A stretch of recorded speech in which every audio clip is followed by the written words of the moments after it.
Alcohol is the solution to the problem, and it works until it stops working.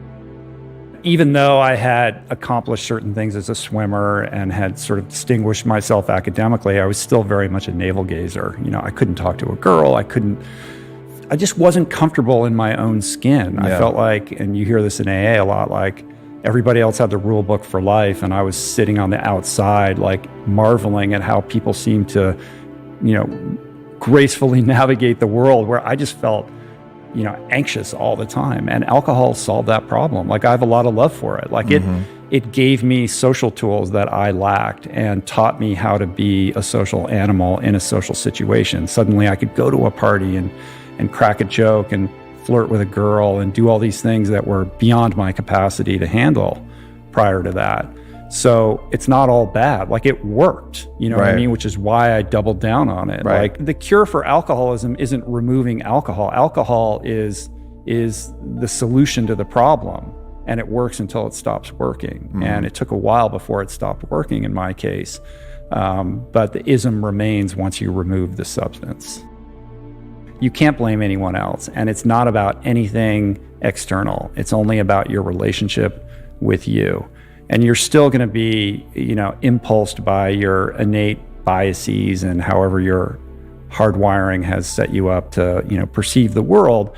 But you get that extra little moment of recognition to course correct, And I would say that I've become, I got sober in 98. So I've been in this thing for a long time. And when I came in, I just thought, oh, it's drug addicts and alcoholics. That's what addiction is.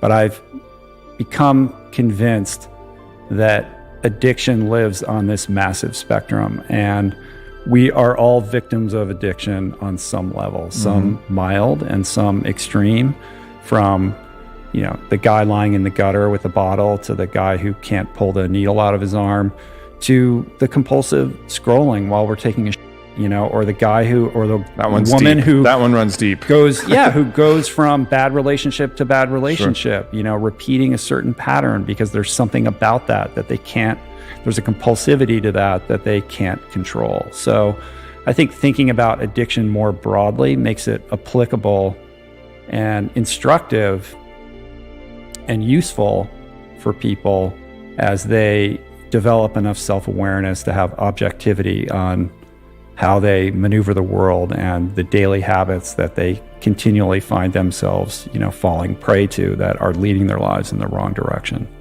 And the impulse to addiction, the way that we're wired, it doesn't have to all be bad. Because I knew someone, I dated her before I got with my wife, and her name is Maya, and we actually did a podcast on gratitude. And what I found about her is she had a daily gratitude practice that was unbroken for 7 years. And she was addicted to gratitude, like literally addicted to gratitude. And it was amazing. She was such a happy person. She forged that addiction. But it is a practice, right? Absolutely. So she didn't necessarily wake up feeling grateful, but by dint of, her allegiance to that practice becomes that which she aspired to become. And it was a 30-minute practice. Like, it was like a legit practice that she did. She had a whole curriculum that she had developed, and being grateful for different aspects of her life. And so that's possible with the same mechanism that drives people to all of the things that you mentioned prior. The same mechanism can kick in and get you addicted to those things. The kind of final chapter in my alcoholism, just to disabuse everybody of any kind of romantic Bukowski notion of what it was like. I was not, penning the great American novel or doing anything creative. I was by myself, drinking alone, often waking up in the morning and having a vodka tonic in the shower, and working as a lawyer and trying to sneak drinks throughout the day. Like, it was exhausting. It was sad and lonely. I had burned bridges with friends. I was unreliable. My parents didn't want anything to do with me. And, ultimately, I had a marriage that ended on the honeymoon. Like, I created a lot of chaos and wreckage and destroyed a lot of relationships, and just became, irresponsible, unreliable member of society, living like 2 blocks from here, sleeping on a bare mattress on the floor of a apartment with no furniture, and the phone wasn't ringing. I'd gotten 2 DUIs. I was looking at possible jail time. I was going to get fired from my job, and just woke up one day, after a bender, and nothing particularly terrible had happened that night, but I had kind of reached that nadir where I was like, I can't do this anymore. And I had been seeing an addiction therapist, and he was like, are you ready? And he's like, I got a bed for you, and ended up going up to Oregon and checking into a rehab, thinking I was going to do a quick couple-week spin dry because I was so important and I had to get back to my job. And, had this epiphany, coming to there that my best thinking, I thought, oh, well, I'm the smart guy. I was literally, institutionalized. And that landed on me like a ton of bricks. And I just realized, like, I better figure this out because the future is not looking bright. And started opening up and taking direction and listening and letting go of how I thought things should be. And for the first time was honest about the things that I was doing and the ways that I was behaving. And I remember a counselor telling me, like, you have a case of alcoholism that we typically only see in like 65-year-old men who come in here who have been drinking for the better part of their lifetime. And if you don't get this, like, you're probably going to die. And he just said it so point blank, like, I'll never forget it. And it scared the shit out of me. So he said, I think I know that you think you're going to spin out of here in 28 days, but we think you should stick around. And I just said, I'll stay here as long as you think I should be here. And I ended up living there for 100 days, which is kind of a long time to be in rehab. Sure. But that saved my life. There's so much capability that resides within all of us. And, like yourself, I've had the privilege of sitting across from so many people who've done extraordinary things, and you see the humanity in all of them. I mean, we project this superhero quality onto all these people, but they're all just human beings who had a dream and worked hard to achieve it.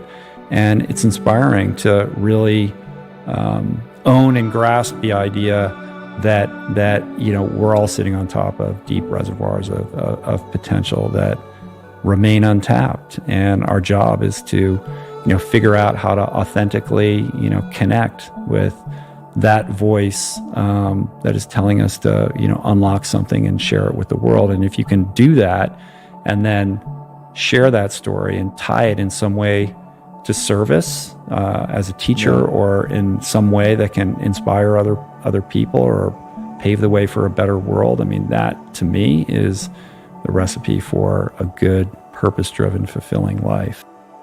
I'm much more focused on what I'm doing today and how I can, leverage these tools that I've learned to ameliorate, the disease as it rears its head and other kind of behavioral stuff. Like, it's very rare that I would crave alcohol these days. Like, I don't think about it. It's been so long, but I still have the ism, and that pops up in all kinds of ways and makes me an asshole or resentful or frustrated or, grinding on this problem. Like we were talking when I walked in, like, we're both enjoying amazing lives. Like, we're very privileged to get to do what we get to do and meet these amazing people and support our families, by doing it.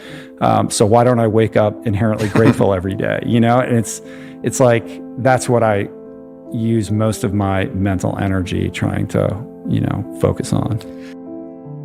When you are telling yourself, that you got to keep going, you need to suffer more, because this is about suffering tolerance. Ultimately, you have to coach yourself. You have to be a good coach to yourself in this process, because it is very, very much mental.